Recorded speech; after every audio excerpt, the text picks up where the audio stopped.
Welcome to Samba Samba. Enjoy the video.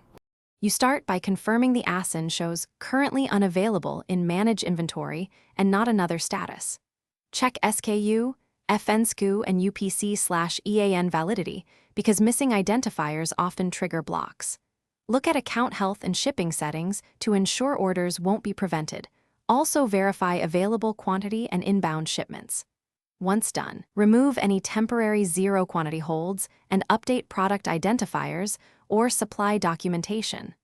Make sure you document each change so you can explain it if you now dig into the middle work, resolve suppressed content and compliance flags.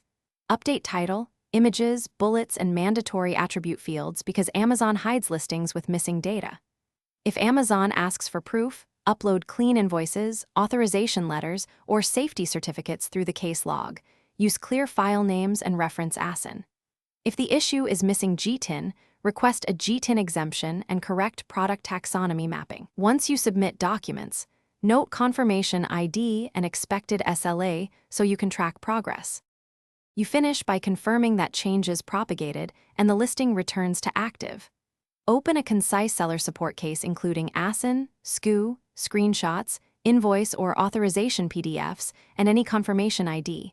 Be clear about the corrective steps you took. Monitor status daily and relist or create a new offer after approval.